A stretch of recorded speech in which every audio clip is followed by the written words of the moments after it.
that there are places you can hike that maybe aren't out in the open blazing sunshine.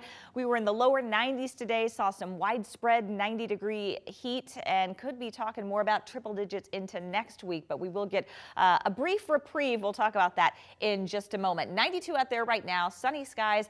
A nice little breeze out here in Spokane. Haven't seen really widespread windy conditions, but we seem to have a little west-southwesterly breeze at 18 miles per hour and have seen some wind gusts up around 20, but not terribly windy out there. We are going to see continued hot and dry conditions for tomorrow, so it's going to be another day in the lower 90s. And then we're going to be keeping a close eye on the potential for some thunderstorms Thursday night into Friday morning. And the main concern with these is that they're not going to have a lot of rainfall with them.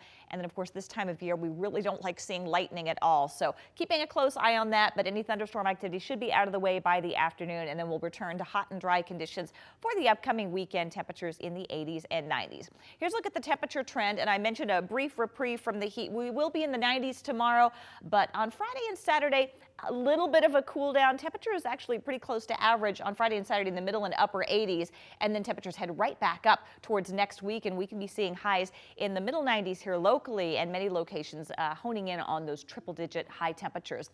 But on the positive side, if you can't get to the lake on the weekend, maybe it'll be less crowded if you can get there tomorrow. Looking like a great lake day tomorrow with sunny skies, 90 degrees for the high in Coeur d'Alene, water temperatures in the mid-60s and winds out of the south at 5 to 10 miles per hour. Of course, it's all about perspective. We're talking about 90s.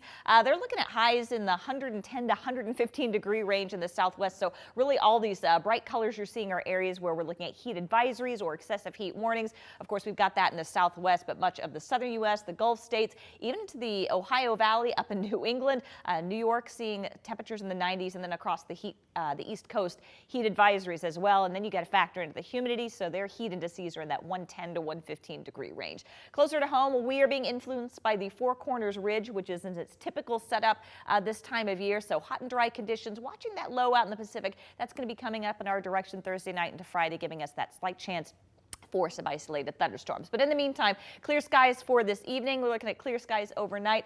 Thursday, we'll see a few clouds out there. We're still going to call it mostly sunny. Another hot and dry day across the region. And this particular model not showing a lot of detail on any potential thunderstorms.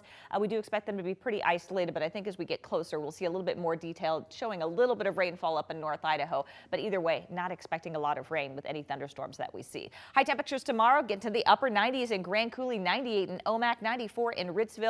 We will be in the lower 90s in Spokane and Coeur d'Alene, and another warm day in Sandpoint, 88 degrees, 99 in Lewiston. They are closing in on 100 there, 91 in Colville, and 93 in Libby. Here's a look at that extended forecast. Brief cool down, slightly cooler temperatures Friday and Saturday, and then temperatures continue to head up as we move into next week.